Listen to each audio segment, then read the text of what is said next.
Okay, well, firstly, welcome to this second pharmacokinetics practical. And today we're going to look at the elimination of aspirin from a patient's body.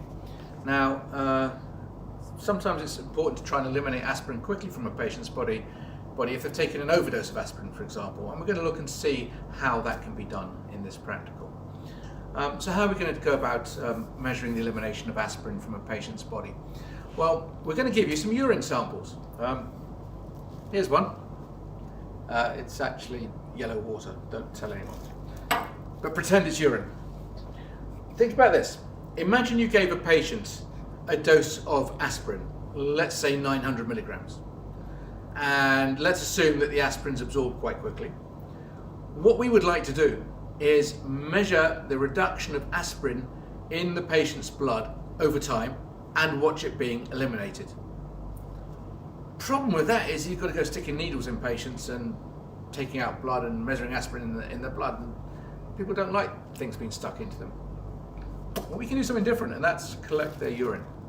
And we can collect their urine over a period of time, collecting a certain volume after certain times, and we can measure the aspirin that's in the urine.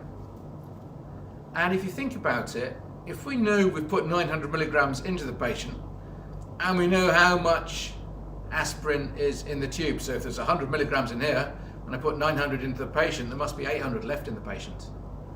Similarly, if there was 200 in the tube, let me change that, let's say there's 50 in the next tube, for example, so we had 100 in the first tube, 50 in the second tube, well, that's 150 milligrams of aspirin have been eliminated. That means there must be 750 milligrams left in the patient, because that's 900 minus 150.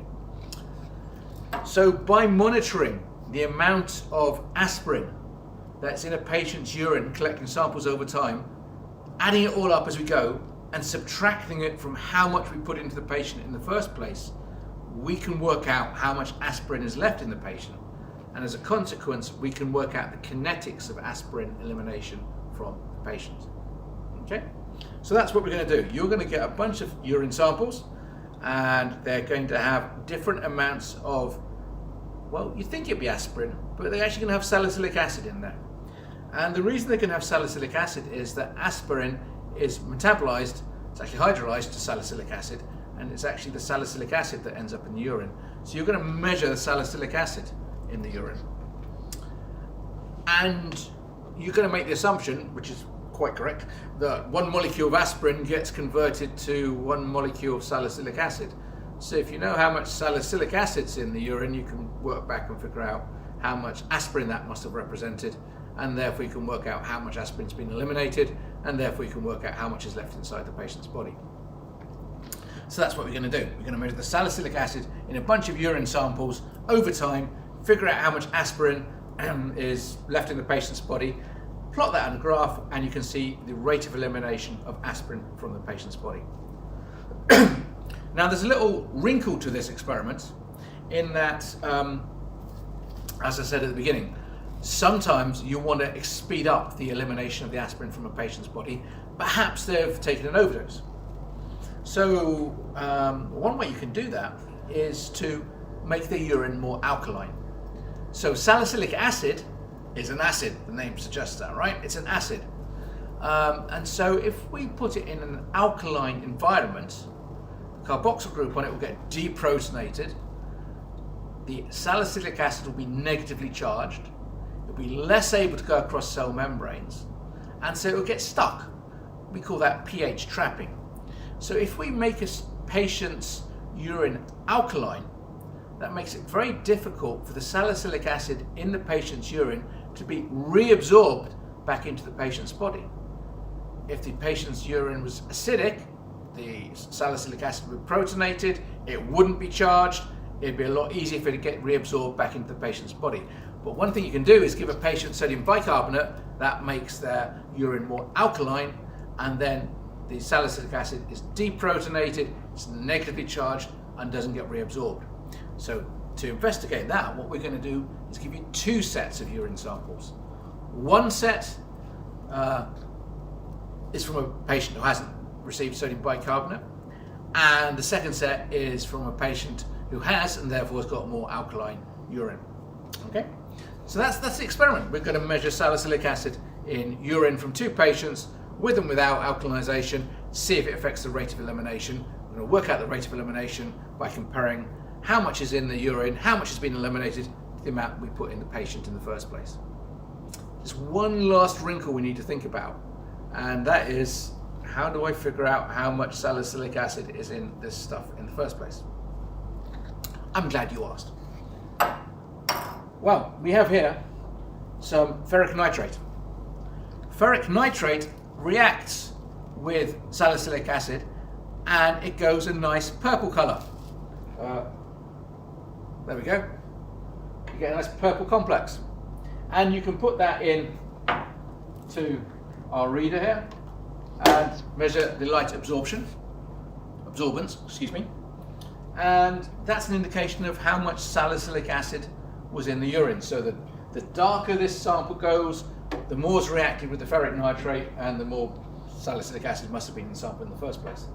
So we can put all our samples into the reader here after adding some ferric nitrate, see how dark it goes, measure the absorbance, and work out how much salicylic acid is in there. Just need one more thing, and that is we need to understand the relationship between salicylic acid concentration and the absorbance you measure on the plate reader. And to do that, we've got some standards. So these tubes contain different amounts of sodium salicylate.